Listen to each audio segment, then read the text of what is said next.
नमस्कार दोस्तों। हमारे मित्र नीलकंठ मिश्रा जी आज फिर हमारे साथ हैं। इनकी बहुत बढ़िया ऑफिस है, एक्सिस कैपिटल के ऑफिस में ही है। पुराने हमारे मित्र हैं, नरेंद्र मोदी जी के एडवाइज़र हैं इकोनॉमिक काउंसिल में, तो एक्सिस कैपिटल के बोर्ड पे हैं। बहुत सारे इनके, मैं आपको मतलब अगर मैं शुरू हो जाऊं तो ख़त्म ही नहीं होगा, तो वो मैं डिस्क्रिप्शन में लिख दूंगा। नीलकंठ जी तीसरी बार हमारे साथ हैं। मैं चाहूँगा कि और आएँ, जरूर। सर 6 आप महीने में। जितनी बार कहें उतनी बार आएंगे। चलो यही करेंगे। और सबसे पहले लड़ाई, रुपया, डॉलर, तेल, सबका जो अंतर्द्वंद चल रहा है भारत के लिए मुश्किल है। वहीं से शुरू करते हैं, क्या हो रहा है? देखिए, एक बहुत बड़ी वल्नरेबिलिटी जो भारत की है और मेरे ख्याल से अगले 10-15 वर्षों तक रहेगी, वो ये है कि हमारे पास डेंस एनर्जी का एक्सेस नहीं है। तो 2018 में हमने एक रिपोर्ट लिखी थी। वो मैंने एक किताब पढ़ी, वो वाक्लाव स्मिल की एनर्जी एंड सिविलाइजेशन। उसके बाद मुझे इच्छा हुई जानने की कि अरे भाई, भारत में क्या हो रहा है इस पे। तो फिर समझ में आया कि जो हमारी डेंस एनर्जी की इंपोर्ट डिपेंडेंस है, वो बढ़ती जा रही है। बिल्कुल। तो तो उसी समय से कोई भी मेरे से पूछता है कि भाई, सबसे चिंताजनक विषय क्या है भारत के लिए, फ्यूचर के लिए, तो मैंने कहा कि भाई एनर्जी डिपेंडेंसी, कि जिस दिन एनर्जी के प्राइसेस भागे, उस दिन हमारी इकोनॉमी को एक जोर से झटका पड़ेगा। तो वही हुआ है। ये बहुत लॉन्ग टर्म रिस्क मुझे नहीं लगता, उस पर भी हम चर्चा करेंगे, लेकिन अभी के लिए ये मान के चल सकते हैं कि जो अगर $100 पे ऑयल है, जी। तो करीब जीडीपी का 2% का हेडविंड है, मतलब टर्म्स ऑफ ट्रेड शॉक है बेसिकली। हमारी कैलकुलेशन है कि पिछले साल करीब $70 पर बैरल का ऑयल था। $15 पर बैरल दाम बढ़ने से 1% ऑफ जीडीपी का असर पड़ता है। यस। इसमें इसमें हमने गैस और फर्टिलाइजर और एडिबल ऑयल भी लिया हुआ है। यूरेनियम और मेटलर्जिकल कोल के बहुत इनडायरेक्ट लिंकेजेस हैं, तो उस पर हम नहीं जा रहे। तो अगर हमारी अर्थव्यवस्था 7.5-8% पे ग्रो कर रही थी फरवरी मार्च तक, जो जो मुझे लगता है, क्योंकि गाड़ियां बिक रही थी, सीमेंट बिक रहा था, क्रेडिट डिमांड अच्छी थी, फुटफॉल्स अच्छे थे, वो तो एफएमसीजी का भी फाइनली 6% ग्रोथ हो गया। तो इकोनॉमी अच्छा कर रही थी, तो हम लोग इस जगह पे थे। अब सडनली 2% ऑफ जीडीपी का हेडविंड आया, तो हवाई जहाज जो है वो 2% से स्लो हो जाएगा on the ground versus the ground. But इसमें एक फिस्कल बफर आता है, क्योंकि सरकार कुछ भी हो जाए, खाद के दाम बढ़ने नहीं देगी। तेल के दाम अब फाइनली बढ़ने शुरू हुए हैं। तो हमारा अनुमान है कि करीब 1.2% ऑफ जीडीपी के हिसाब से करीब 40-45 हज़ार करोड़ हर महीना सरकार की फिस्कल डेफिसिट बढ़ रही थी। ठीक है। तो 1.2% एनुअलाइज्ड, यानी कि अगर 2% से हेडविंड है तो 1.2% सरकार जो है पीछे से धक्का दे रही थी। तो जो 7.5-8 था, वो करीब 6.7-7.2 के आसपास हमारा जीडीपी ग्रोथ हो गया। अब जब तेल के दाम बढ़ाए जा रहे हैं, तो हर ₹3 पर लीटर, क्योंकि करीब 116,000 करोड़, हाँ, 160 बिलियन लीटर्स का पेट्रोल डीजल की खपत है भारत में। तो ₹3 से 48,000 से 50,000 करोड़ हो जाती है। तो वो वही अगेन 0.12% के आसपास। तो जितनी बार ₹3 बढ़ेगा, उतने से आप फिस्कल से ग्रोथ पे आ जाएंगे। ठीक है। बट ये जो है, ये growth shock one time shock है, क्योंकि एक बार आपका टर्म्स ऑफ ट्रेड एडजस्टमेंट हो गया, तो कहने का मतलब ये है कि टर्म्स ऑफ ट्रेड का मतलब है कि आप उतना ही तेल, उतना ही खाद, उतनी ही गैस खरीद रहे हैं, लेकिन आपको 2% ऑफ जीडीपी ज़्यादा देना पड़ रहा है। जी। यानी कि आपके पास 2% ऑफ जीडीपी डोमेस्टिकली प्रोड्यूस्ड चीज़ों को खरीदने के पैसे नहीं है, तो उसका प्रोडक्शन गिर जाता है, इससे जीडीपी गिर जाता है।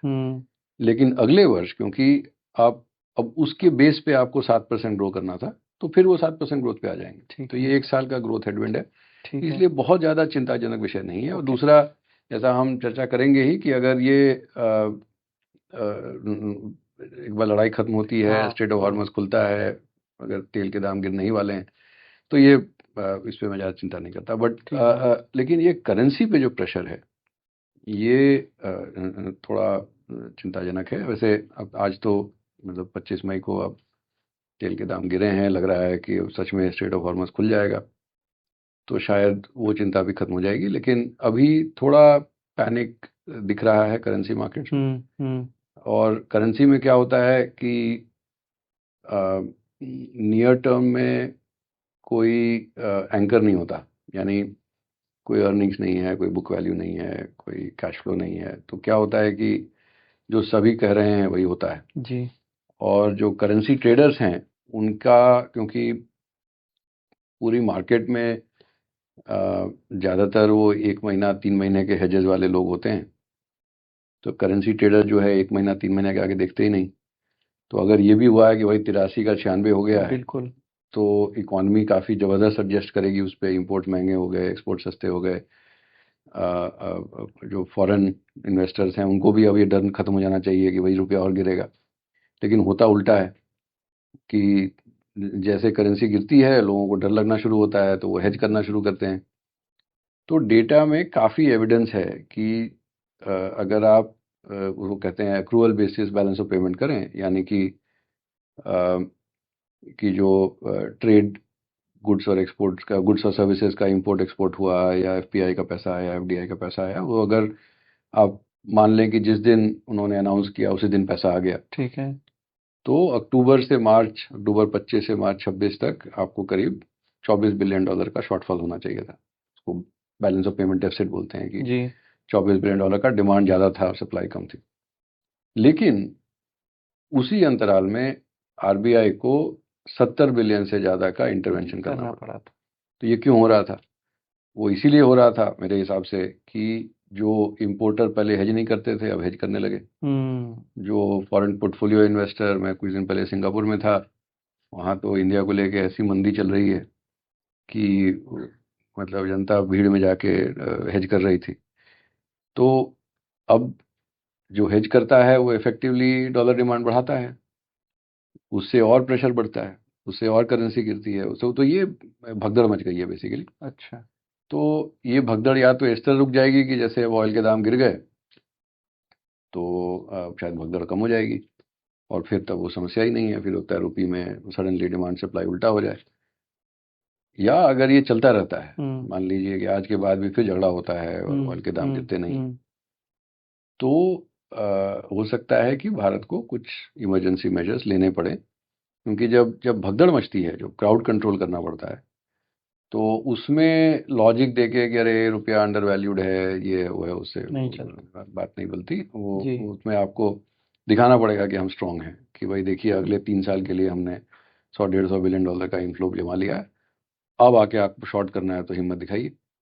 तो लोग डर के अच्छा। मारे बोलते हैं ठीक है अब चलो शॉर्ट करने की जरूरत नहीं है, और हम्म। फिर इकॉनमी को जो एडजस्ट करने का समय चाहिए होता है वो हो जाता है। क्योंकि आप ये देखें कि अगर रुपया बहुत गिर गया है तो एक ही दिन में कोई एक्सपोर्टर यहाँ कैपेसिटी नहीं सेटअप कर लेगा और न ही कोई इंपोर्टर अपना सब्स्टिट्यूशन कर पाएगा। नहीं, बिल्कुल। लेकिन 6 महीने में, 12 महीने में, 18 महीने में वो सब्स्टिट्यूशन और एक्सपोर्ट रिस्पॉन्स आने लगता है।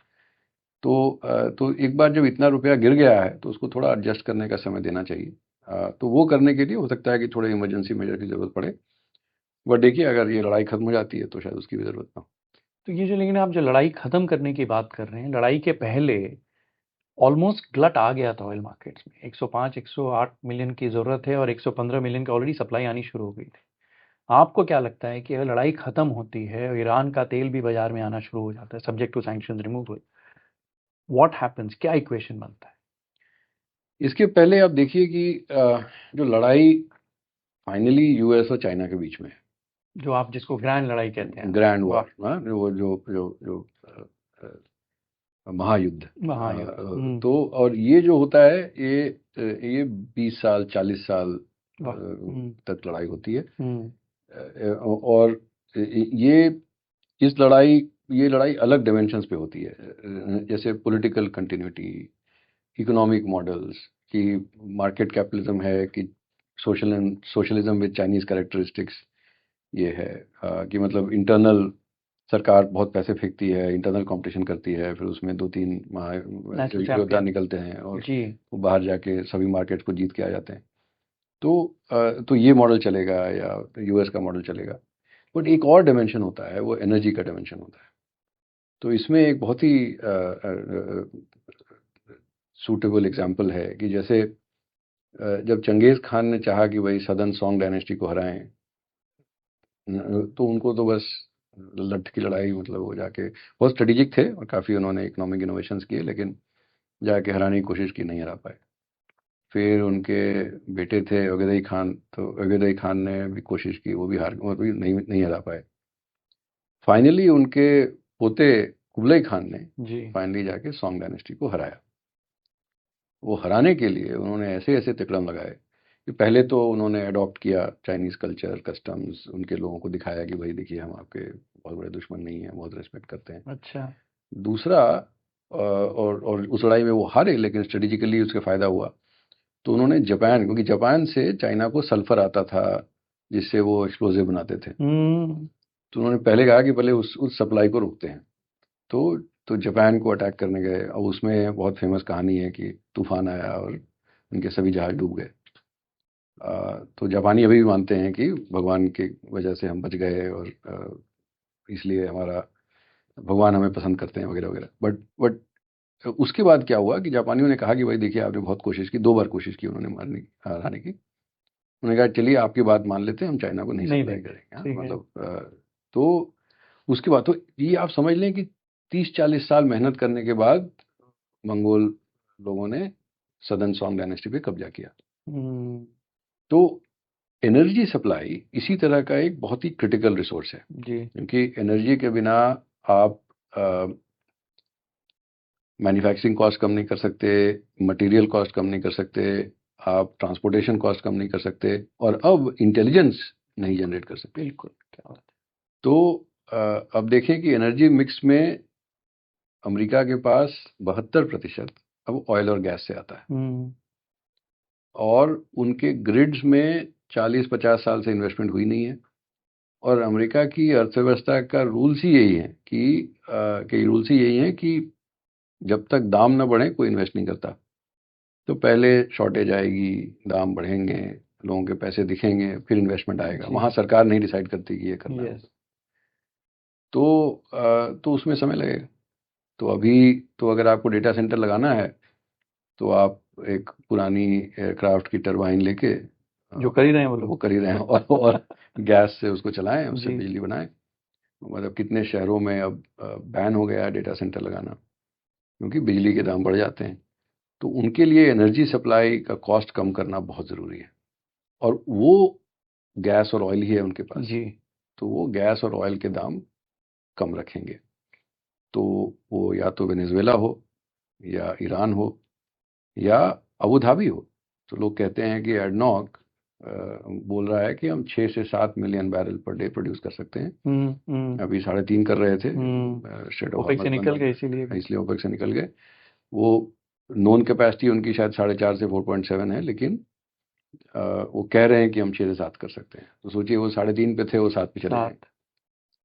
इधर ईरान जो है वो करीब 3.5-4 के आसपास था, वो भी 5 तक जा सकता जा है, और सकते। लगता है अगर इन्वेस्टमेंट सही मिले, क्योंकि 30-40 साल से टेक्नोलॉजी नहीं मिली उनको, तो वो भी और बढ़ा सकते हैं।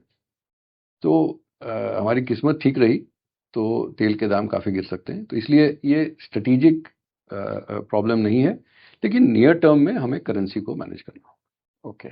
सो हमारा एक गोल्डमैन की रिपोर्ट पढ़ रहा था मैं कि उनका प्री वॉर एस्टिमेट था कि 60 के नीचे ही रहेगा तेल।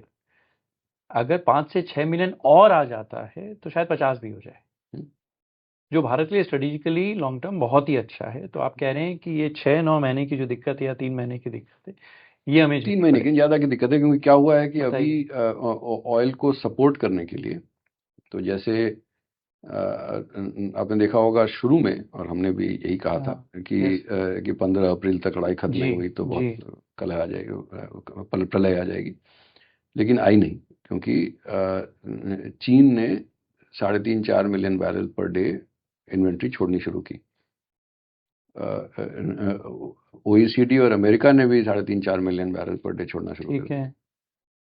तो ये इन्वेंट्री आने के कारण जो कुल मिला के जो डिमांड डिस्ट्रक्शन हुआ, वो जो जहाँ 12-13 मिलियन बैरल पर डे की बात हो रही थी, वो 1.5 मिलियन बैरल पर डे। ठीक है। लेकिन अब इन्वेंट्रीज तो कम हो रही है। सोचिए कि खाली हम्म। केवल केवल अप्रैल में ही चीन ने जो उनका 1.2 बिलियन बैरल्स की इन्वेंट्री थी, उसमें से 105-110 मिलियन निकाल दिया, तो उसको रिस्टॉक करेंगे। और ऐसा तो है नहीं कि जहाज खाली पड़े हैं कि वो जितनी चाहिए मूव कर लो, नहीं, क्योंकि वो बिल्कुल। एक समझ लें कि जहाज भी अगर एक पाइप है, उस पाइप की लिमिटेड कैपेसिटी होती है, तो लोग भरने की कोशिश करेंगे। अ, मुझे लगता है कि ये स्टेबलाइज होने में 8-12 महीने लगेंगे, मतलब ये 3 अच्छा, महीने की समस्या नहीं है। अच्छा, अच्छा। लेकिन ये ज़रूर होगा कि जो ऑयल कर्व अभी एक लेवल पे है, कि मतलब अभी $100 पे एक महीने का फ्यूचर, और $84 पे मार्च 27 का। करेक्ट। तो अगर पिछले के कुछ वाक़ये देखें तो मतलब स्ट्रेट ऑफ हार्मस खुलने के बाद वो पूरा कर्व ही नीचे आ जाता है। हम्म। तो शायद मार्च 27 का जो $84 का प्राइस है, वो शायद और कम हो जाए, 70-75 पे आ जाए, तो फिर हमारी समस्या जो है मोर और लेस खत्म हो जाएगी।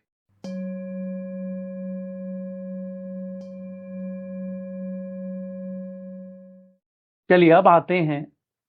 हमारे यहाँ एक 30 साल से एक ब्रह्मास्त्र था, जिसको मैं आईटी सर्विसेज बोलता हूँ। ठीक है, कि हमारी रेवेन्यूज भी ग्रो कर रही थी, एम्प्लॉयमेंट भी ग्रो कर रहा था। एक जो डिबेट बाजार में चल रहा है कि IT services employment, token use and revenues, इन तीनों पे आप क्या सोच रहे हैं?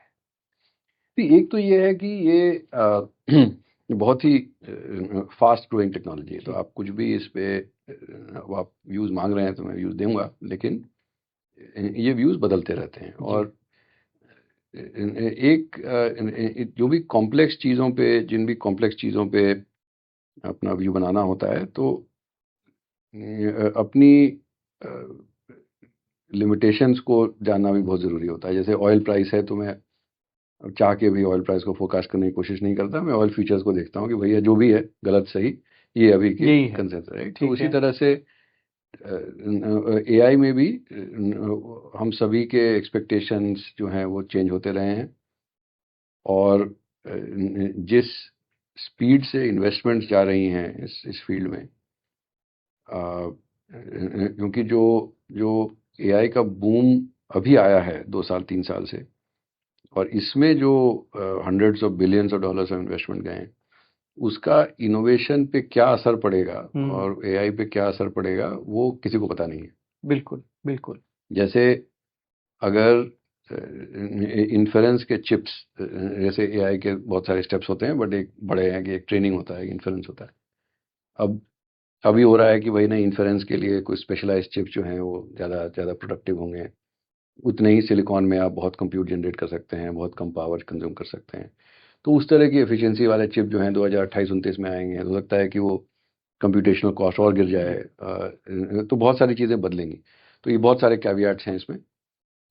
बट अभी के हिसाब से आप देखिए, तो सबसे दो बड़ी प्रॉब्लम्स हैं मेरे हिसाब से। जी।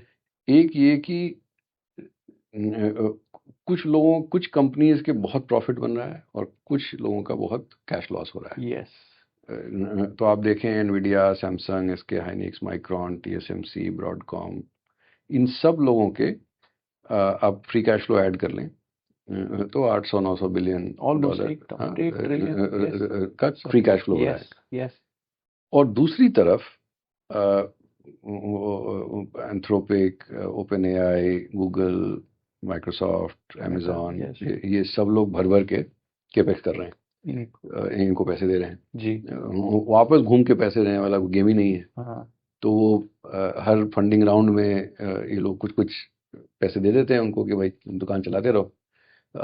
लेकिन अच्छा, अभी शायद एंथ्रोपिक ने क्लेम किया है कि उनके प्रॉफिट्स आ गए।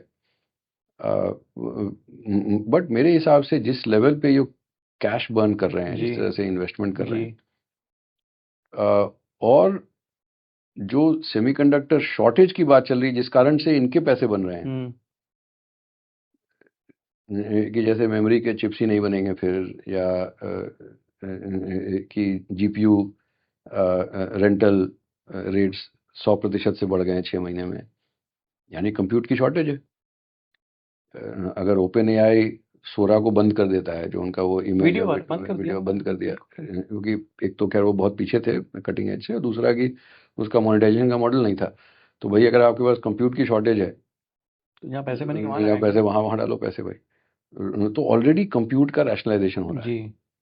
ऑलरेडी लोग बोल रहे हैं कि जो एप्पल की स्ट्रैटेजी है कि एज कंप्यूटिंग, बिकॉज जो जो काफ़ी कंप्यूट जो है वो आईफोन डिवाइस पे भी होता है, तो कि सर्वर साइड कंप्यूट मतलब कंस्ट्रेंड है, तो हम फोन पे डाल देते हैं। एज पे कंप्यूट करेंगे, और वो भी काफ़ी पावरफुल चिप्स होते हैं।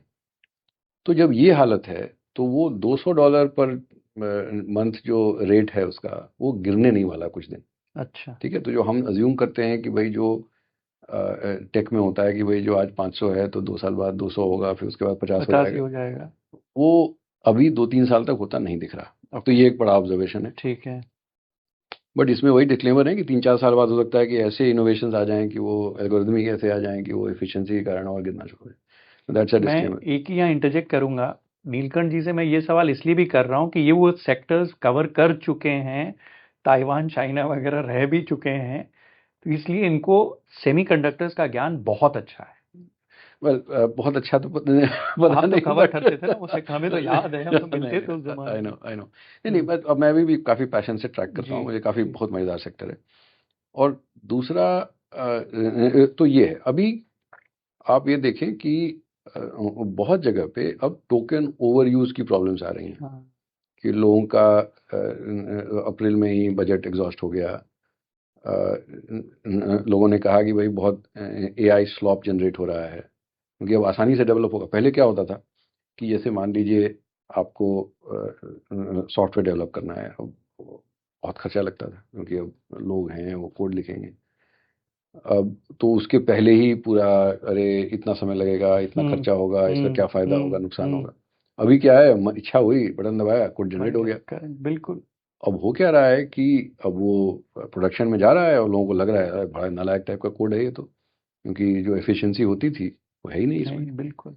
तो जैसे मैं आपको बताऊं, एक जो भी ये C++ है, तो इसका कोड जो इसको हाई लेवल लैंग्वेज बोलते हैं, लेकिन कंप्यूटर के चिप्स को जो है वो असेंबली लैंग्वेज में इंस्ट्रक्शन दिए जाते हैं, कि जैसे कि इसको डेटा को इस रजिस्टर से इस रजिस्टर में जाओ, यहाँ से यहाँ से यहाँ ले जाओ, और फिर अगला इंस्ट्रक्शन है कि इन 2 रजिस्टर्स को ऐड कर दो, ये असेंबली। तो फाइनली कंप्यूटर वही समझता है। ठीक है। तो एक रेवोल्यूशन आया था 1970 के आसपास, जिसको कंपाइलर बोलते हैं, कि आप हाई लेवल लैंग्वेज में लिखिए कि for i = 1 to 10 do this. तो वो कंपाइलर जो है उसको असेंबली लैंग्वेज में कन्वर्ट करता था, ठीक है। करता है, मतलब वो हम्म। सिस्टम अभी भी चल हम्म। रहा है। तो हमने एक आईटी में एक कोर्स किया था, एडवांस कंप्यूटर आर्किटेक्चर। तो वहाँ पे हमारा प्रोजेक्ट था या हमारा असाइनमेंट था कि कंपाइलर जनरेटेड कोड लो असेंबली का, और उसको 1/3 द लाइंस में कर दो। मतलब तो कंपाइलर्स भी बहुत इनएफिशिएंट थे, अच्छा। अच्छा। कि अगर आप उसको असेंबली लैंग्वेज में लिखोगे, तो अगर मान लीजिए 100 इंस्ट्रक्शन सेट में कर सकते हो, 100 इंस्ट्रक्शन में कर सकते हो, तो अगर वो आप सी में लिख के, जो सी की बहुत एफिशिएंट लैंग्वेज है, सी का कंपाइलर में लिखोगे तो वो 300 लाइन का कोड आएगा। तो ऐसे भी इनएफिशिएंट था। अब उसके ऊपर ये लोग ऐसी खतरनाक एफिशिएंसी इनएफिशिएंसी डाल रहे हैं कि जो, मतलब अच्छा हम्म। कोडर जो है वो 200 लाइन में लिख देगा, ये लोग 10,000 1,000 लाइन में लिख रहे हैं। तो ऑब्वियसली कंप्यूटेशन लोड बहुत बहुत बढ़ जाएगा। तो उसका भी एक कॉस्ट होता है। तो ये लोग अब इससे भी जूझ रहे हैं कि भाई ये अति हो रही है, इसको थोड़ा कंट्रोल कीजिए। मतलब हर जगह पे एआई लगाना भी बहुत फायदेमंद नहीं है। दूसरा आप देखिए कि जो एंट्री लेवल इंजीनियर है इंडिया में, वो $300 पर मंथ में मिलता है। आज भी। जो 5 साल के एक्सपीरियंस वाला है वो $500 में मिलता है। तो अगर कोई अच्छा देखिए, दुनिया में 3 जगह पे बहुत सारे आईटी इंजीनियर हैं, अमेरिका, चीन और भारत। यूएस, भारत में। अब जो अमेरिका का $10,000 पर मंथ वाला इंजीनियर है, उसको मैं अगर $500 वाले इंजीनियर और $200 वाले कोड के साथ रिप्लेस कर दूं, फिर भी फायदे में पहले है। बिल्कुल। पहले वो हो नहीं सकता था, क्योंकि वो बहुत डोमेन एक्सपर्टीज और ये और फलाना ढिमाका, अभी सब कुछ आप कर सकते हैं। बिल्कुल। तो मुझे नहीं लगता कि यहाँ पे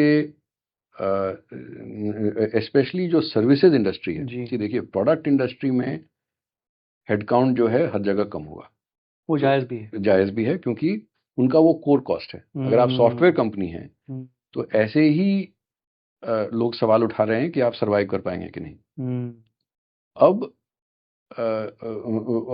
तो इसलिए अगर कोई सॉफ्टवेयर कंपनी 30-40% से अपना हेडकाउंट कम कर रही है, वो कंप्लीटली अंडरस्टैंडेबल है क्योंकि उनका काम ही वही है, उनका बेसिक कॉस्ट है। लेकिन अगर आप कोई रिटेलिंग कंपनी है या कोई बैंक है या कोई मैन्युफैक्चरिंग कंपनी है, आईटी स्पेंड आपके पास 1 या 2% का रेवेन्यू है। अच्छा। आप उसमें बहुत ज़्यादा, क्योंकि आपका अब जैसे अभी अगर कोई आप कार कंपनी है यूरोप और यूएस में, आप अभी एग्जिस्टेंशियल क्राइसिस से जूझ रहे हैं कि चीन के कार्स को कैसे रोकें, चीन की कारों को कैसे रोकें, हम्म, और मैन्युफैक्चरिंग कैसे चेंज करें, इलेक्ट्रिक व्हीकल ट्रांजिशन करें, ऑटोनोमस ड्राइविंग करें। उसमें ये कि भाई अपना ईआरपी को मैं बदल दूं, उससे मेरा थोड़ा ½ % बच जाएगा, वो उनका समझ प्रायोरिटी है ही नहीं। ठीक। तो ये ट्रांजिशन बहुत स्लो होगा। ओके। दूसरा कि अगर वो जो इंडिया चीज़ों को मूव करने का ट्रेंड था वो चलता रहेगा, क्योंकि बहुत सारा इंटेलिजेंस जो है अब वो केवल कोडिंग में ही नहीं, बाकी जगह भी अब आप इंडिया से काम कर सकते हैं, क्योंकि सब एक्सपर्टीज अब आपको इंडिया में अवेलेबल है, क्योंकि वो इंजन तो कहीं से भी चला लो। एक ही बहुत बदलाव होगा, और इसलिए आईटी सर्विसेज कंपनीज के स्टॉक्स पे मुझे अभी भी चिंता होती है। अच्छा। उनके बिजनेस मॉडल में तो चेंज होगा, वो तो खैर समय हम्म बताएगा। हम्म लेकिन एक बदलाव हो सकता है कि जो आउटसोर्सिंग का ट्रेंड था वो रिवर्स होना शुरू हो जाएगा, हम्म, क्योंकि जब 30-35 साल पहले वो जैक वेल्च ने जीई के साथ वो आउटसोर्सिंग का ट्रेंड चालू किया था, तो उस वजह से एक सोसाइटी में ऑर्गेनाइजेशन हुई कि जो टेक इंडस्ट्री की एक्सपर्टीज है कि भाई एक प्रोजेक्ट में मुझे C++ प्रोग्रामर चाहिए, कहीं पास्कल प्रोग्रामर चाहिए, कहीं यूआई यूएक्स के लिए, कोई HTML के लिए, कोई जी डेटाबेस के लिए। जी। अब एज ए मैन्युफैक्चरिंग फर्म अगर मुझे उन सबको रखना है, मोटिवेटेड रखना है और हर साल काम देना है, ये मुमकिन ही नहीं है, क्योंकि मैं एक प्रोजेक्ट लगाऊंगा, हाँ सॉफ्टवेयर बन गया, हाँ, अब हो गया भाई, अब 2 महीने यूज में करो, काम खत्म हो गया, खत्म 12 हो महीने गया। कहाँ से नौकरी दो। करेक्ट। यस। तो सोसाइटी के लिए सबसे एफिशिएंट ऑर्गेनाइजेशन था कि उसको एक स्पेशलाइज्ड टेक्नोलॉजी फॉर्म में रखो, जिसका नाम आप टीसीएस, इन्फोसिस, विप्रो कर दो, क्या बात। और और वो एज नीडेड आपको प्रोवाइड शेयर्ड करेंगे, resource, shared kind of, resource है। ठीक बात। और क्योंकि भारत में वो शेयर्ड रिसोर्स बहुत सस्ता था, तो यहीं पे सबसे ज़्यादा ग्रोथ हुई, हम्म और टेलीकॉम नेटवर्क बढ़े, तो इसलिए डेटा ट्रांसफर वगैरह होता। हम्म अब क्या होगा, क्योंकि दो चीज़ें होती हैं, एक तो ये कि कोडिंग का कॉस्ट बहुत कम हो गया, टेस्टिंग का कॉस्ट बहुत कम हो गया, अब आपको हेडकाउंट उतना चाहिए नहीं। दूसरा बड़ा बदलाव है कि आपका जो स्टार्ट से एंड तक का प्रोसेस था वो अब श्रिंक हो गया, हम्म कि उसको स्प्रिंट टाइम बोलते हैं एजाइल कंप्यूटिंग में, कि आपने जो पहले 3 महीने 6 महीने में बनाना था, अब आप एक हफ्ते में बना रहे हैं, कि बिजनेस रिक्वायरमेंट स्पेसिफाई करने से लेकर डिप्लॉयमेंट तक आप एक हफ्ते में कर लेते हैं। तो ऐसे में सॉफ्टवेयर डिप्लॉयमेंट जो है आपके बिजनेस प्रोसेस का पार्ट बन सकता है, हम्म, क्योंकि मान लीजिए किसी बैंक को एक कोई नया प्रोडक्ट लॉन्च करना है, कोई लोन प्रोडक्ट, और किसी पर्टिकुलर ज्योग्राफी के लिए। ठीक है। अब पहले होता है कि नहीं, उसका वर्क फ्लो ऐसे चेंज करना है, कोर बैंकिंग में ऐसे चेंज करना होगा, ये करना होगा, वो करना होगा, तो पहले वेंडर से बात होगी, फिर से ये 6-8 महीने लग आरएफपी जाएंगे अपलोड करो, ये वो ये सब। पूरा हाँ, तो पूरा, वो हाँ बड़ा लंबा हाँ। प्रोसेस था। अब क्या है कि भाई ठीक है, अच्छा इस प्रोजेक्ट का ये आर्किटेक्चर होगा, ऐसे ऐसे करेंगे, 3 दिन में तैयार प्रोडक्ट। हम्म। तो अब आप बट ये चाहेंगे, करने के लिए नीलकंठ आपको लोग अंदर चाहिए या बाहर वालों से ही कराओ। एग्जैक्टली सो क्योंकि क्या होता था, जैसे मान लीजिए घर का आपको इंटीरियर कराना, इस रूम जी का आपको इंटीरियर जी। कराना है, अब आपको चाहिए इलेक्ट्रिशियन, कारपेंटर, कोई फ्लोर में टाइल लगाने वाला एक्सपर्ट, कोई कारपेट वाला जी। एक्सपर्ट, तो फलाना दिमाग, और एयर कंडीशनिंग के एक्सपर्ट और तो आप अब कहाँ से एज अ बैंकर, अगर मुझे पता करना है कि कौन अच्छा कारपेंटर है, कौन अच्छा इलेक्ट्रिशियन, तो मुझे पता ही नहीं है।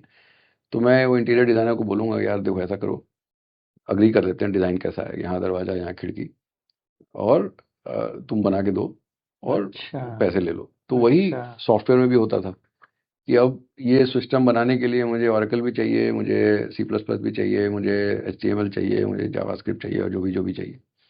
अब तो मैं कहाँ से लाऊं? तो मैंने एक वेंडर को पकड़ा, बोला भाई देख ऐसा है, मुझे ये सब चाहिए, तुम बताओ कैसे बनाओगे। और उसने कुछ बताया, बोला ठीक है डिलीवर करके दो, इतने पैसे दूंगा, और तुम इंजीनियर इंजीनियर अपने खोज लो कहीं से।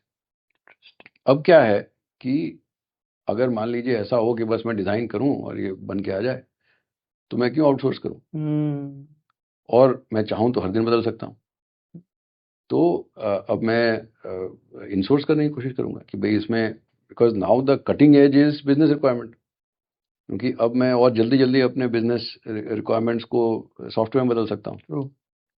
तो तो इसलिए इनसोर्सिंग बढ़ सकती है। तो ये होगा कि, और मुझे लगता है ये होने वाला है या हो रहा है कि जो ग्लोबल कैपेबिलिटी सेंटर्स हैं, जो जहाँ पे लोगों को लग रहा है कि यार अब हम इन हाउस ही कर सकते हैं, और इन हाउस अब हम अगर इंडिया में करें तो और सस्ता होगा।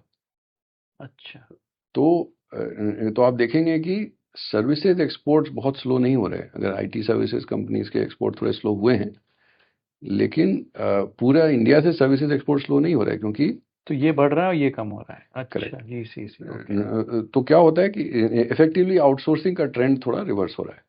अब ये भी 3-5 साल में कहाँ जाएगा, क्योंकि IT सर्विसेज फर्म्स भी पहली बार ये थोड़ा सा ज़्यादा बड़ा ट्रांजिशन है। बट जैसे मैंने जब इन्फोसिस ज्वाइन किया था 2000 में, तो उस समय वो mainframe to .com transition हो रहा था। Y2K का काम खत्म हुआ था और वो चालू हो रहा था, और सैकड़ों लर्निंग्स एंड डेवलपमेंट डिपार्टमेंट के कोर्सेज हो रहे थे, सब लोगों को बढ़ बढ़ के रिटेन किया जा रहा था। तो ऐसा ही कुछ करना पड़ेगा, क्योंकि अब कोडिंग और वो सब जो है वो टेस्टिंग वो सब अब सिस्टम करेगा या मॉडल्स करेंगे। और जो वॉल्यूम है वो बिजनेस रिक्वायरमेंट का, डिप्लॉयमेंट का, दोनों का वॉल्यूम बढ़ जाएगा। जैसे जो इंडस्ट्रियल रेवोल्यूशन में हुआ था कि जब जब वीविंग टेक्नोलॉजी ऑटोमेट हो गई, तो यार्न की कमी हो गई और टेलर्स की कमी हो गई, क्योंकि कपड़े बहुत बन रहे थे। तो वैसे ही अगर आपका कोड डेवलपमेंट टेस्टिंग ऑटोमेट हो गया, तो architects, designers, business requirements, business specialist, business analyst और डिप्लॉयमेंट इंजीनियर्स, इन सब की डिमांड बढ़ जाएगी। क्योंकि अब इतना कोड होगा डिप्लॉय करने को कि कौन सा जाएगा कौन सा नहीं जाएगा, उसमें क्या रिस्क आ रहे हैं, तो ज़्यादा लोग यहाँ चाहिए होंगे। और इतने सारे बिजनेस सोल्यूशन निकालने के लिए होंगे, अब फटाफट आप इम्प्लीमेंट कर सकते हैं। तो ये टेक्नोलॉजी जो सोल्यूशन प्रोवाइडर्स हैं, सी जी they are not coders and testers. मतलब ये तो मतलब ये गलत समझ है लोगों की कि वो टेक्नोलॉजी यूज करके बिजनेस सोल्यूशन प्रोवाइड करने वाले लोग हैं।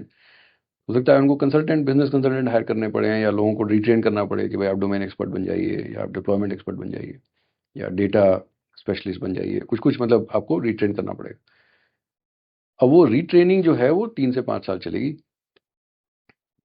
जितनी बड़ी ऑर्गेनाइजेशन है उतना चैलेंजिंग होगा। लेकिन ये भी बात है कि अ, इनका रेवेन्यू लॉस जो है उतना एक्सट्रीम नहीं होगा जितना लोग सोच अच्छा रहे हैं।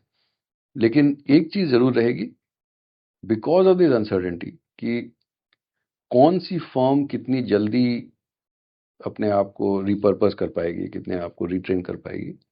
और दूसरा कि ये ऑर्गेनाइजेशन बाउंड्री जो है इनसोर्सिंग आउटसोर्सिंग वाली, ये कहाँ जाके सेटल करेगी, ये डिस्कवर होने में 3-5 साल लगेंगे। तो तब तक में अनसर्टेनिटी रहेगी। तो PE मल्टीपल जो है वो 24-25 तो खैर बहुत दिन से लग रहा था बहुत महंगा है, लेकिन 15-16-17 भी कुछ खास सस्ता नहीं। कॉग्निजेंट तो 8-9 पे आ गए। हाँ करेक्ट। तो इसलिए मुझे लगता है कि ये इस अनसर्टेनिटी के कारण कुछ दिन तक मे बी थोड़ा ग्रोथ और थोड़ा फ्री कैश फ्लो यील्ड, तो उन दोनों को ऐड करके जो भी मल्टीपल आता है समझ गया। वो उस मल्टीपल पे जाके शायद शायद ये सेटल करेंगे। लेकिन इससे मैक्रो इकोनॉमिक रिस्क इंडिया पे बहुत ज़्यादा अभी होती नहीं दिख रही। But just like with the energy जी वल्नरेबिलिटी, जी जी कि किसी दिन भी आके इन्होंने स्विच ऑफ कर दिया लार्ज लैंग्वेज मॉडल का एक्सेस, तो ये बहुत बड़ी वल्नरेबिलिटी है। तो इसके लिए हमें तैयार रहना होगा और सूटेबली डाइवर्सिफाइड रहना होगा कि एक ही मॉडल पे या एक ही कंट्री के मॉडल्स पे हम ओवर डिपेंडेंट ना हो जाए।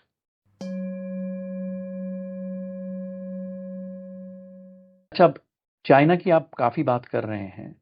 एक सवाल मेरा रहा है कि बिकॉज़ हम इंटरनली बहुत ही एनालिसिस कर रहे हैं कि नॉट रूपी versus dollar, but rupees versus Chinese currency. वो डिप्रिसिएशन और भी ज़्यादा रहा है और उससे काफ़ी सेक्टर्स को फ़ायदा होगा, chemicals, pharma and so on. इस पे आप बताइए कि चाइना वर्सेस अमेरिका, सो 2 चीज़ हो रही है। हमें लग रहा है कि चाइना +1 एक चीज़ होती थी, वो चाइना वर्सेस इंडिया की करेंसी के कारण और बेहतर होना चाहिए भारत के लिए। उस पे आपका क्या विचार है? फिर मैं अमेरिका पे आऊँ। देखिए, एक है कि इस तरह की क्राइसिस के बाद लोग ज़्यादा सहम जाते हैं। जी। और जो पहले एक होता है एक एफिशिएंसी और एक होता है रेजिलियंस कि जैसे वो हमारे अपने पर्सनल लाइफ में भी होता है कि भाई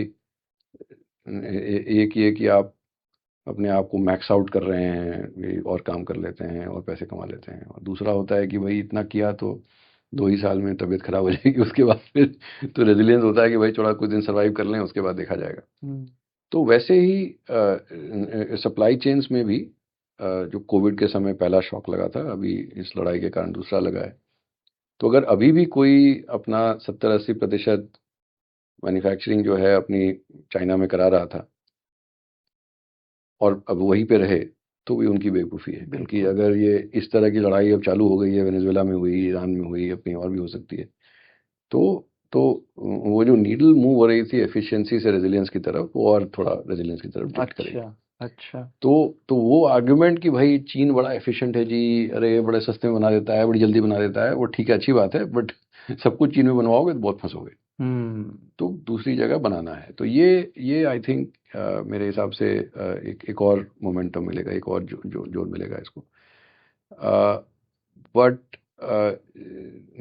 उसमें आई थिंक थोड़ा मेहनत करनी पड़ेगी स्टेट गवर्नमेंट के साथ मिलके कि जल्दी से जल्दी लैंड मुहैया कराइए, उनको परमिशन दिलाइए, उनके स्पेसिफिक नीड्स को। जैसे पता चला कि कोई सेमीकंडक्टर पैकेजिंग कंपनी का इक्विपमेंट इंडिया आ रहा था, वो कस्टम्स वाले ने बोला कि खोल के दिखाओ। अरे भाई, वो क्लीन रूम में खुलता है, वो ऐसे खोल देंगे तो फालतू हो जाएगा, वो नहीं छोड़ेंगे नहीं। फाइनली मिनिस्ट्री ऑफ इलेक्ट्रॉनिक्स से लोगों को फ्लाई डाउन करना पड़ा, समझाना पड़ा कि भाई साहब ये अलग चीज़ है, ये आपने आज तक देखी नहीं है, लेकिन इसको छोड़ दीजिए, और अगर देखना भी हो तो आप उनके प्लांट में जाके क्लीन रूम के अंदर जांच लीजिए। तो मैं ये कह रहा हूँ कि इन सब चीज़ों को हमें करना, क्योंकि नई नई इंडस्ट्रीज होंगी तो काफ़ी लोकल में तो मेहनत करनी पड़ेगी। इस पे आप हमेशा एक चीज़ कहते थे, आई रिमेंबर पिछले something state capacity. Yes. China versus India जो आपका बहुत बड़ा आर्गुमेंट रहा है कि स्टेट कैपेसिटी भी बढ़ानी पड़ेगी। करेक्ट। और अच्छी बात है कि मैं दिख रहा है कि लोग मेहनत करने की कोशिश कर रहे हैं जी। बट इसमें मेहनत करनी है। दूसरा एक बहुत बड़ा बदलाव हमारी सोच में आना चाहिए कि वो चीन से ही मैन्युफैक्चरर्स आ सकते हैं। जैसे मान लीजिए कोई चीन के मैन्युफैक्चरर हैं, जैसे वो अभी यूरोप में सबसे बड़े एफडीआई प्रोवाइडर्स हो गए। बिल्कुल। उनको समझ में आ रहा है कि अभी तो वो अपनी गाड़ियां यूरोप में डंप कर रहे हैं, वो समय की बात है कि वो एक बड़ा बैरियर वहां आएगा। तो उसके पहले ही फैक्ट्री लगा दो, हंगरी में, चेकिया में, जहां जहां लगा रहे हैं, जर्मनी में।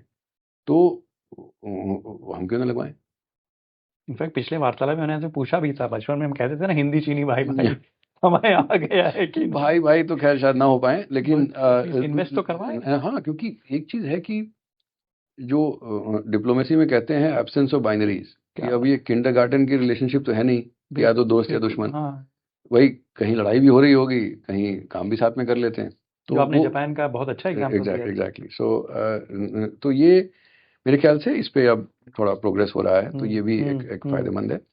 और करेंसी के वीकेंड होने से एक फायदा तो होता है, बट एक चीज का हमेशा ध्यान रखना चाहिए हमें जी, कि करेंसी का नॉमिनल एक्सचेंज रेट जो है obviously it is easy to track, और मतलब आप रोज देख सकते हैं तो काफ़ी आसानी से लोग ट्रैक करते हैं। बट जो इकोनॉमिक कॉम्पिटिटिवनेस के लिए जो करेंसी एक्सचेंज रेट देखनी चाहिए वो है real effective yes. Exchange rate.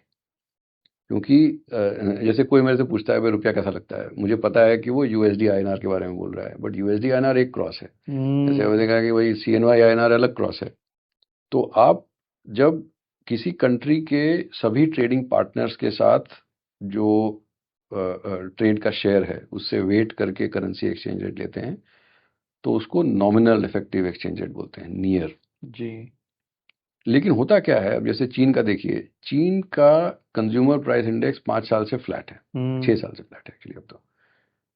और यूएस और यूरोप का कंज्यूमर प्राइस इंडेक्स 30% से बढ़ गया है। जी। तो अगर कोई यूएस बेस्ड मैन्युफैक्चरर है और जिसकी कॉस्ट जो है वो सीपीआई के हिसाब से बढ़ती है, जो फेयर रिजम्पशन है, तो अगर यूएसडी सीएनवाई फ्लैट भी है तो वो अब 30% कम सस्ता हो गया। सस्ता, मतलब तो चाइना 30% सस्ता हो गया यस। और वो कम कॉम्पिटिटिव हो गया। तो इसीलिए अगर inflation adjusted effective exchange rate देखें तो उसको रियल इफेक्टिव एक्सचेंज जी। रेट बोलते हैं। जी। चाइना की रियर पिछले 3 साल में 20% से गिर गई है। Wow, interesting. तो लोग देखते हैं भाई यूएसडी सीएनवाई पहले देखिए जी वो तो अप्रिशिएट हो गया, 2% से डॉलर के अगेंस्ट अप्रिशिएट हो गया, वाह वाह भाई साहब। लाइक टू लाइक चीजों के दाम 20% डाउन है। करेक्ट। तो इन सब चीज़ों को भी ध्यान रखना है। तो इसलिए अगर हमारी करेंसी सीएनवाई चाइनीज युआन के अगेंस्ट अगर रेनमिंबी के अगेंस्ट अगर डिप्रिशिएट भी कर रही है तो कुछ हद तक तो जो इन्फ्लेशन डिफरेंशियल है उसको काउंटर करने के लिए भी ज़रूरत भी है। ओके। फिर एक सवाल है कि मुझे लग रहा है कि जिस तरह आप कहानी की बात, कैनेडियन लीडर्स की बात सुने, यूरोप में जो हुआ, अभी मोदी जी पूरा घूम के आए हैं, क्या अमेरिका प्लस वन भी एक नई चीज बन के आने वाली है? कि अमेरिका तो चाहिए बट अमेरिका का भी एक और साथ में ऑल्टरनेटिव चाहिए जो हमारा अलायंस हो, हमारा साथी हो। एकदम। और मुझे नहीं लगता कि इसमें वैसे अमेरिका जब लोग करेंगे ये सब तो काफ़ी खुश होगा, लेकिन उनको भी समझ में आएगा कि वो अपनी लड़ाई लड़ रहे हैं। हर किसी को अपनी लड़ाई लड़नी है। अब जैसे हाइपर स्केलर्स हैं, जी। अब हाइपर स्केलर्स में अ, कुछ भी हो जाए, भारत में जो क्रिटिकल इंफ्रास्ट्रक्चर है जी। वो अगर आप हाइपर स्केलर्स पे डाल दें, जैसे जो नायरा एनर्जी के साथ हुआ था कि माइक्रोसॉफ्ट अजूर ने उनका बंद कर दिया। उसके बाद यूएस में पेट्रियट एक्ट है, क्लाउड एक्ट है। तो कभी भी कहीं भी किसी का भी हाथ घुमा के सरकार बोल सकती है कि भाई डेटा लाओ। जी। तो एक तो एक्सेस बंद कराएगी और दूसरा बोलेगी कि डेटा शेयर करो। तो सॉवरेंटी का कोई मतलब ही नहीं रह गया। इंटरव्यू देते देते शायद लाइट चली जाए, बंद कर दे।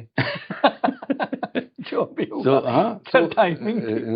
तो आप समझ लें कि इन सब चीज़ों का तो जैसे जैसे जो कहते हैं वेपनाइजेशन ऑफ इंटरडिपेंडेंसी हो रही है। यस यस यस, हर चीज का शस्त्र बना दिया है। कि स्ट्रेट ऑफ हॉर्मज से अगर डेटा की लाइन भी जा रही है, इंटरनेट लाइन जा रही है, उसे भी बढ़ा दो। वो उसको भी हमें पैसे दो। अब वो 3 बिलियन का मार्केट हुआ करता था रेयर अर्थ का, उसको चाइना ने वेपनाइज कर दिया। जी। अभी यूएस जो है वो ईडीए टूल्स की लाइसेंसेस को वेपनाइज कर रहा है, जो चिप डिज़ाइन टूल्स जो होते हैं। सो ऐसे माहौल में हर कोई चाहेगा कि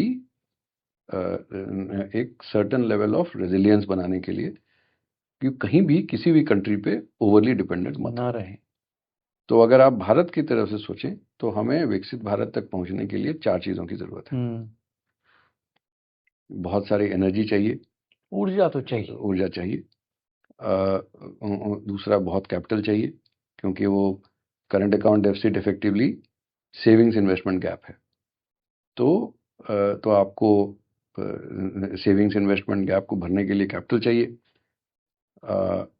तीसरा आपको बहुत टेक्नोलॉजी चाहिए कि अगर जैसे सेमीकंडक्टर्स है, दुनिया भले 1-2 नैनोमीटर पहुंच गई हो, हमारे पास तो कुछ नहीं है। 5-7 ही करने। हाँ, तो 5-7 भी, भाई 28 पे चालू हो जाए अच्छी बात है। बट मेरा ये मानना है कि Yes. अगर चीन ने 97, 98, 98, 99 के आसपास पहले फैब्स पे काम करना शुरू किया था, और तो हम लोग करीब 25 साल पीछे हैं उनसे शुरुआत करने में। अभी के लेवल पे पहुंचने में अगर 25 साल हम लगा देंगे तो बहुत पीछे हो जाएंगे। तो अगर हमें एक्सेलरेट करना है तो हमें कोई ऐसे पार्टनर्स चाहिए होंगे जो भारत में भी 5 से 7 नैनोमीटर, 12 नैनोमीटर पे काम Yes. करने को Yes. आ जाएं। 5-7 साल में वो फैब शुरू हो जाएं तो फिर हमारी इंडस्ट्री भी, हमारे यहाँ भी हम लोग फिर 3 नैनोमीटर, 2 नैनोमीटर की बात सोच सकते हैं 10 साल बाद। बिल्कुल। लेकिन लेकिन अभी शुरुआत आज करनी पड़ेगी। शुरुआत आज करनी पड़ेगी। तो ये हो गया तीसरा। और चौथा है ग्लोबल वैल्यू चेन लिंकेज, कि अब जैसे आप देखें कि अगर गाड़ियों की बिक्री देखें, और ये बहुत ही डरावना चार्ट है, मतलब ऐसे जा रहा है कि आप ग्लोबल कार मार्केट देखें, उसमें से चीन निकाल दें और अमेरिका निकाल दें, क्योंकि अमेरिका का क्या है कि अमेरिका ने काफ़ी बैरियर्स लगाए हुए हैं चाइनीज़ कार इंपोर्ट्स के। तो 4 में से 1 गाड़ियां अब चाइनीज़ हो गई हैं। In the whole world, Yes. Outside of US and Yes. China, 1 in 4 cars sold is Chinese. अगर आप ऑटो कंपोनेंट मैन्युफैक्चरर हैं, अगर आप चाइनीज़ ओईएम में डिज़ाइन इन नहीं है, धंधा ही नहीं है आपका। अगर आप दूसरी तरफ ये देखें कि जैसे नाइकी है, वो साल में 500 मिलियन यानी 50 करोड़ पेयर्स जूते खरीदता है, और हमारे भारत के जो जूते मैन्युफैक्चरर हैं, जो फैक्ट्री चलाते हैं, उनके अपने हिसाब से वो बोलते हैं कि भाई हमने 5 लाख बना लिए, हमने 10 लाख बना लिए।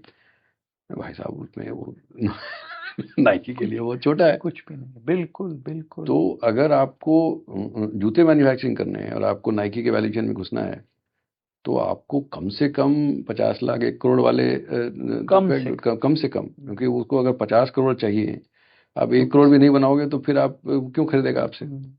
तो उतनी कैपेक्स नहीं है, कैपेसिटी नहीं है, टेक्नोलॉजी नहीं है। तो क्या होगा कि आपको वियतनाम से, ताइवान से जूते वाले जो कंपनीज हैं असेंबलर्स, उनको यहाँ इन्वेस्ट कराना पड़ेगा। ये वैल्यू चेन लिंक, ऐसा नहीं है कि आपके पास टेक्नोलॉजी जूते बनाने में, मतलब वो मैं जूते की फैक्ट्री गया था, मैंने उसके ओनर से पूछा कि भाई इसमें और मोची में क्या अंतर होता है, क्योंकि वही हाथ से सिल रहे हैं, हाथ से वो गोल्ड। एक मैडम थी जो बस गोंद लगा के उसको दबाए हुए थी। मैंने कहा कि साहब ये इसमें क्या प्रोडक्टिव है? नहीं, इसमें एफिशिएंसी यही है कि वो खाली गोंद लगाती हैं, और एक है जो खाली सोल चिपकाती हैं, एक है जो उसमें सिलाई करती हैं, तो इसलिए बहुत एफिशिएंट है। तो इतना बेसिक लेबर इंटेंसिव काम है, तो हमारे इसमें तो आराम से हो सकता है। आराम से हो सकता है, और होना भी चाहिए, क्योंकि सबसे सस्ता लेबर हमारे पास है। लेकिन होता नहीं है, क्योंकि वो वैल्यू चेन लिंकेजेस नहीं है। तो ये 4 चीज़ें चाहिए हमें। तो हमें एनर्जी के लिए वेस्ट एशिया से, रशिया से, अमेरिका से गैस, ऑस्ट्रेलिया से गैस, ऑयल चाहिए।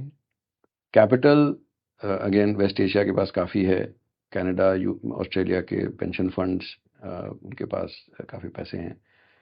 चीन के पास बहुत पैसे हैं, बहुत। तो वो $200 बिलियन का आउटबाउंड एफडीआई करते हैं। उनका 10 ईयर बॉन्ड यील्ड 1.8% है। यूएस का 10 ईयर बॉन्ड यील्ड 4.6 हो गया है। तो वहाँ से अगर, और जब लोग कहेंगे कि भाई चाइना से कि डाइवर्सिफाई करना है, तो it is in Chinese interest, जैसे हमने डिस्कस किया कि भाई उनको कहो कि आके हमारे यहाँ फैक्ट्री लगाओ यार, तो और वो आ भी जाएंगे। तो मुझे लगता है कि इन सब, तो ये सब जब आप करेंगे तो आपको समझ में आएगा कि आपके जो जियोपॉलिटिकल रिलेशनशिप्स हैं वो काफ़ी कॉम्प्लेक्स हो जाते हैं। कि अब आपको अमेरिका के Pax Silica, America led Pax Silica में, जहाँ पे यूरोपियंस भी हैं, जापानी भी हैं, Indian, of course India is now part of it, America है, तो आपको सेमीकंडक्टर टेक्नोलॉजी में अब आप चाइना से नहीं सट सकते, नहीं करेंगे, करेक्ट। लेकिन आपको कैपिटल इनफ्लो और वैल्यू चेन लिंकेजेस में हो सकता है कि चीन को लेके आना पड़े। बैटरी टेक्नोलॉजी, बड़ी से बड़ी कंपनी इंडिया में फिसल गई, सेल नहीं ले पाए।